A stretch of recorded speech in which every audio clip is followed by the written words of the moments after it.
अस्सलाम वालेकुम, welcome back to my YouTube channel. कैसे हैं आप सब? आई होप आप सब ठीक होंगे। फ्रेंड्स, काफ़ी दिनों के बाद मैंने जो है ना वीडियो अपलोड कर रही हूँ बिकॉज़ ऑफ सम इशू मैं नहीं कर पाई। और अब इंशाल्लाह अल्लाह पाक ने चाहा तो मैं रेगुलर बेसिस पे वीडियो अपलोड करती रहूँगी। और आपके जो भी क्वेश्चंस हो, कोई भी मेरे डिश के रिलेटिव कोई भी बात हो तो आप मुझे कमेंट्स में बता सकते हैं। तो ये यम्मी सी रेसिपी मैंने आज बहुत इजी वे में जो बनाई है वो मैं आपसे शेयर करूँगी इंशाल्लाह। बिस्मिल्लाह करके स्टार्ट करते हैं। तो सबसे पहले मैंने एक पतीला ले लिया था और उसमें मैंने जो है ऑयल डाल दिया। ऑयल आप हाफ़ कप डालिएगा। फिर मैंने उसके बाद उसमें ऑनियन डाला है। ऑनियन के बाद मैं गरम मसाला, साबित जितने भी खड़े गरम मसाले हैं वो डालूँगी।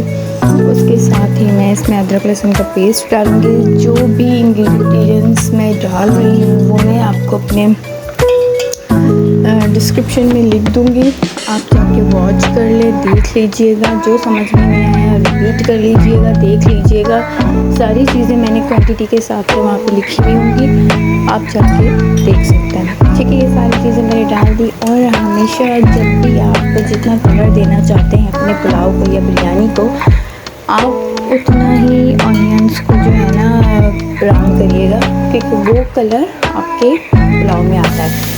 ठीक है, अगेन उसके बाद मैंने डाल दिया था चिकन, डाल लिया। चिकन को अच्छे से हम भून लेंगे, इसी मसालों के साथ, अनियन के साथ, सब चीज़ों के साथ इसको अच्छे से भून लेंगे। उसके बाद हम इसमें नमक और क्या कहते हैं वो डालेंगे, चिकन पाउडर डालेंगे और पानी डाल के हरी मिर्चों का पेस्ट भी डालूँगी। सॉरी, मैंने हरी मिर्चों का पेस्ट इसमें स्किप हो गया, मुझसे नहीं रिकॉर्ड हो पाया।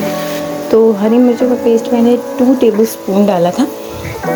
वो डालने के बाद मैं इसमें पानी डाल दूँगी हस्ब ज़रूरत, जितना मुझे ज़रूरत है। ठीक है, मैं इतना आपको बताने के लिए बता देती हूँ कि 2 ग्लास पानी मैंने डाल दिया था और उसको अच्छे से बॉईल करने में, आलू डालने के बाद पानी डाला था मैंने। तो अच्छे से वो बॉईल हो जाएगा। साथ में जब जिस टाइम ये बॉईल होगा उस टाइम मैं डालूँगी लौंग। वो मैं आपको बता भी दूँगी और पता भी चल जाएगा, आपको ये नज़र आ गया आपको। मैं लौंग डाल दूँगी। ठीक है, इस टाइम मैं लौंग डाल दूँगी। लौंग डालने के बाद इसी टाइम मैं चावल डालूँगी। चावल मैंने 1 कप लिया था, अच्छे से वॉश करके वो डाल दिया था। ठीक है, ये मैंने चावल डाल दिए। और जब ये उबाल आ जाएगा इसको और बिल्कुल ये पानी सूख जाएगा, तब मैं इसको दम पर रखूँगी। 15 से 20 मिनट के लिए दम पर रखूँगी। ठीक है, लो आंच पे। नीचे आप कोई भी चीज़ रख सकते हैं, जैसे तवा हो गया, कुछ भी वो रख सकते हैं। फिर डिश आउट करके आपको दिखाते हुए देखें कितनी ज़बरदस्त और कलरफुल सी रेसिपी बनी है। ये ज़रूर ट्राई करें, मुझे कमेंट्स में ज़रूर बताइएगा कि मेरी रेसिपी आपको किस तरह लगती है। इंशाल्लाह नेक्स्ट वीडियो में हम आपसे मिलूँगी कुछ अच्छी सी रेसिपीज़ के साथ।